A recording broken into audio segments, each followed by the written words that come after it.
ఇక్కడ police duty ఎవరు ఇంకా రండి అన్న. అక్కడ మేము వదిలేసినాం ఏది దయా స్టేషన్ సేమ్ మీటింగ్ వచ్చి చిన్న గ్రౌండ్ అవుతుంది మనం అనుకునేది. అక్కడికే పోదాం మళ్ళీ ఆ గ్రౌండ్ వేస్తుంది సార్.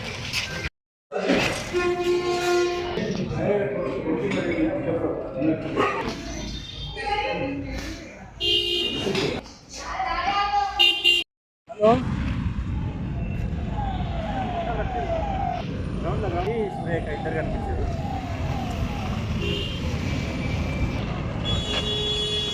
సరే చలో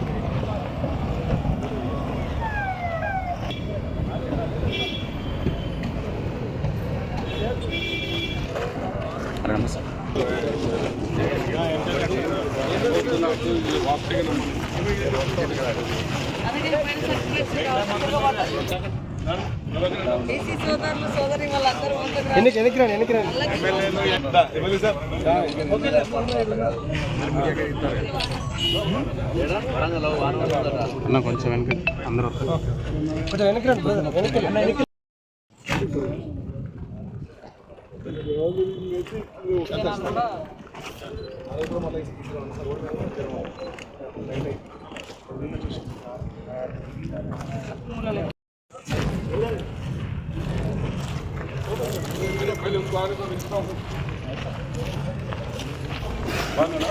కానీ అప్పుడు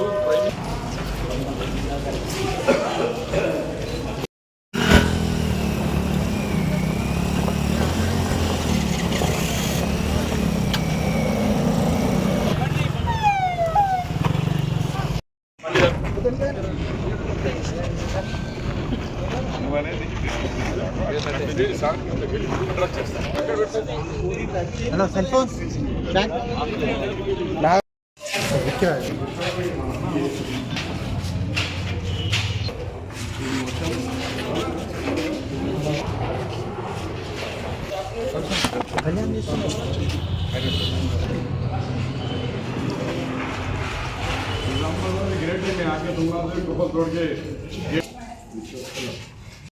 బీసీ మీటింగ్ కోసం సన్నాహక సమావేశాన్ని ఏర్పాటు చేసినటువంటి జిల్లా అధ్యక్షులు, ఎమ్మెల్యేలు, ఇన్ఛార్జీలు, మరి పెద్దలందరికీ పేరు పేరున ముఖ్య అతిథులుగా చేసినటువంటి మంత్రులకు, పిసిసి అధ్యక్షుల వారికి నమస్కారం.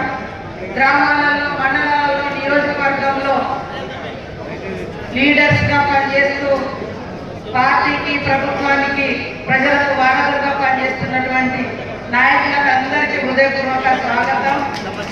అదేవిధంగా పత్రికా మీడియా సోదరులకు నమస్కారం. 17వ తారీఖు నాడు ఏదైతే బీసీ బిల్లు ఆమోదం కోసం మనం ఏర్పాటు చేస్తున్నటువంటి సమావేశాన్ని బిల్లును అడ్డుకునే కుట్ర చేస్తున్నటువంటి కార్యక్రమంలో, ఈ సందర్భంలో మన యొక్క చిత్తశుద్ధి ఏంటో రాష్ట్ర ప్రజలకు అర్థమైంది. కనీసం కులగణన జరుగుతుంటే కూడా బీసీ కులగణనలో బీఆర్ఎస్ నాయకులు కొంతమంది, బీజేపీ నాయకులు కొంతమంది అసలు కులగణనలో పాల్గొనలేదు. అది వాళ్ళ చిత్తశుద్ధి. వేదికగా మనం ప్రకటించడం జరిగింది. మరి మన ప్రభుత్వం వచ్చిన తర్వాత నిబద్ధతతో, నిజాయితీతో, మరి రాహుల్ గాంధీ గారి యొక్క ఆదేశానుసారం రెడ్డి బిడ్డ అయినప్పటికీ, అగ్రవర్ణాలు అయినప్పటికీ రేవంత్ రెడ్డి గారు ఇచ్చిన మాట ప్రకారం బీసీల కుల గణన మరి బీసీ మంత్రి గారు పొన్నం గారి యొక్క ఆధ్వర్యంలో నిర్వహించడం జరిగింది. దాని తర్వాత మరి విద్యా, ఉద్యోగ, ఉపాధి అవకాశాల కోసం ఒక బిల్లు, స్థానిక సంస్థలలో బీసీలకు 42% రిజర్వేషన్ కల్పించాలన్నటువంటి బిల్లులను అసెంబ్లీలో ఆమోదింపచేసి మరి గవర్నర్కు పంపిస్తే గవర్నర్ గారు కేంద్రానికి, రాష్ట్రపతికి పంపడం జరిగింది. ఇప్పటి వరకు కూడా దాన్ని ఆమోదించకుండా మరి సైలెంట్ రాజకీయాలు బీజేపీ చేస్తా ఉంది. మరి ముస్లింలను రాహుల్ గాంధీ, రేవంత్ రెడ్డి, బీసీ ఐక్యత చెప్పి దయచేసి నలుగురు కెమెరామెన్ ఉన్నారు, మీకు దండం పెడతా. కొద్దిగా కిందికి ఎందుకంటే ఇక్కడ ఇప్పుడు ముగ్గురే ఉన్నారు మాట్లాడే వాళ్ళు.